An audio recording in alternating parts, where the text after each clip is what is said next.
Halo Infinite and its community is in a very precarious position right now. Halo fans are frustrated because of the lack of a roadmap, which was announced in November to come out in January, and then at the 1st of February, Joe Staten specifically said that they need more time to work on it and it will be coming as their top priority. It's now March, nowhere to be seen, so fans' frustration is very visible right now. Whilst I understand quality is paramount, there's only so long you can leave this game hanging out to dry. But with that said, 5 new features that Halo Infinite needs to survive in 2020. In this video, we will not be covering things we know are coming like Forge, so bear that in mind. And let me know in the comment section down below, what do you think this game absolutely needs for survival this year? Let me know. And hey up lads and lasses, Fletch here from Ultimate Halo. Make sure you go to the description. Tomorrow on my Twitch, we have the Actman versus NADEGOD. It's going to be live. It's a live game show with a quiz section, which is always very entertaining, as well as wacky Halo Infinite 1v1s and Achievement Pig in Halo MCC. Check it out. Look forward to seeing you all there and enjoy the video. Ultimate Halo. First on this list, we have a file browser and a custom browser. Kind of merging these both into one. Now 343 has a very good track record when it comes to custom browsers. Halo 5 and MCC have these. They're both great. There's still players playing on MCC for it to this day, which is amazing, but a file browser, more specifically, is a huge thing. And it's really hard to find files on so many Halo games because you have to know people's exact gamer tags. It needs to be in their file share for a start, and it's just very difficult to find a file in the ether.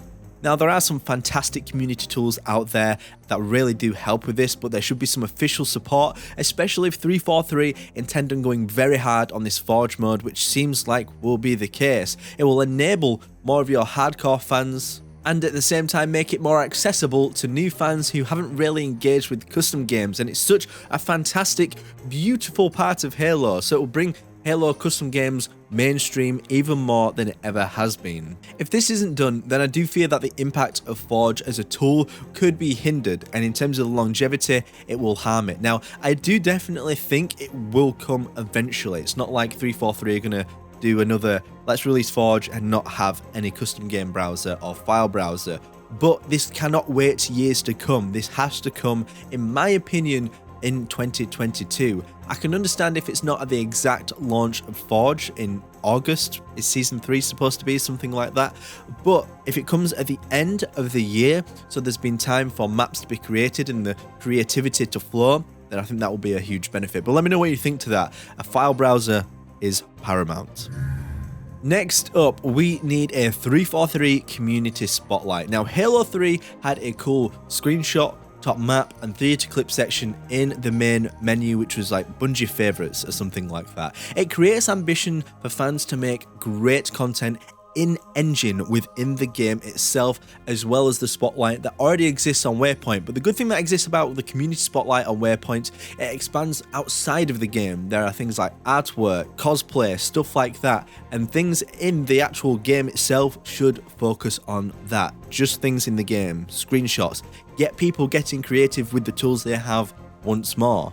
Then at the same time, give them incentives such as skins or coatings, much like the community spotlight and the community playdates, but instead give them their own separate ones. It gives some ambition to do it, just like Recon did back in the day for Halo 3. If before the Vidoc achievements, not the Vidoc, what's it called? Vidmaster. I knew it began with V. The Vidmaster achievements, just like them, before they came into play, the only way to get Recon was by being gifted it from Bungie and more typically being featured on the game. It can also work as a spinning off point for newer members in the community to find out about creators of all forms within the game. So it gives people who, other than let's say myself who creates content on YouTube, an actual platform to show off their stuff and how good they are in the game. Number 3, at the end of this year, I would hope, I doubt it, really do doubt it, but I would hope that 343 would overhaul Halo Infinite's UI, because personally, I think some elements of it leave a lot to be desired. Get rid of this horizontal scrolling. I'll be quite frank, it's a pain in the ass. Only horizontal scrolling belongs in the battle pass because it needs to show the progression going from left to right. That makes more sense.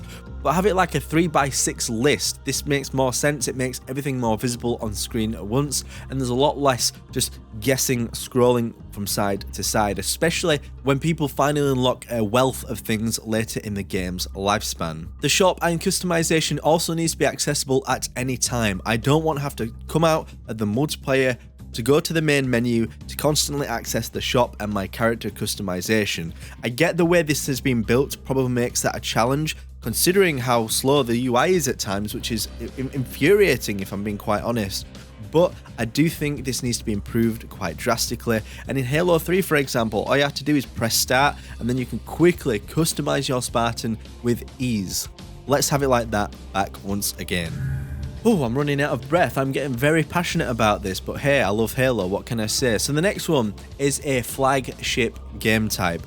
Battle Royale or something big and new is needed in this game, because Big Team Battle is a lot of fun, but I'm personally bored of it, and there are only 3 maps right now, and there's not enough game types. I personally think that there are too many players in the map sizes, and I think it would benefit from a couple of players being removed. I personally always thought that Big Team Battle benefits from having that extra bit of breathing room compared to Arena, because I think it's something that Halo Infinite doesn't have. It's a bit more slower pace, a little bit not methodical, but it gives you those crazy action moments whilst having that breather.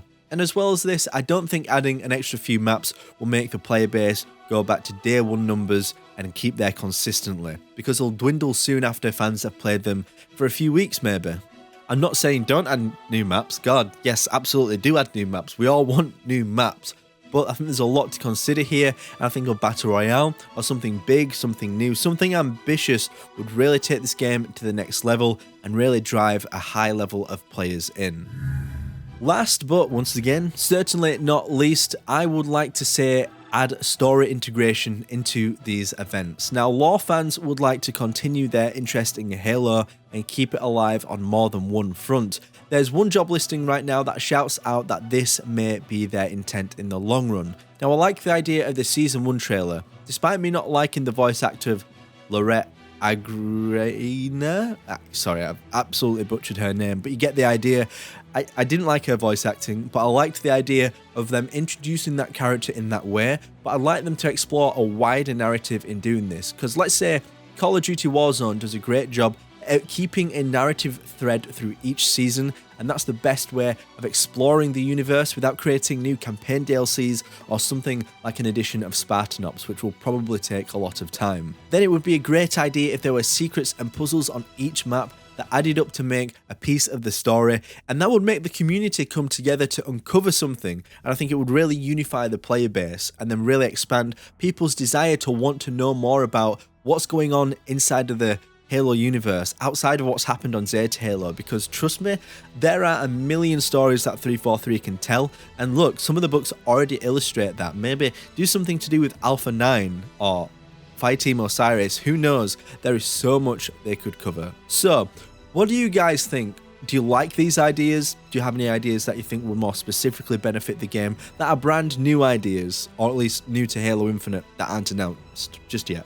You get my idea. Anyway, once again, my name is Jack Fletcher. Make sure you go to Twitch to check out the Ultimate Halo show, and I will see you next time on the one and the only Ultimate Halo. Subscribe now to Ultimate Halo for more unfriggin' believable Halo content.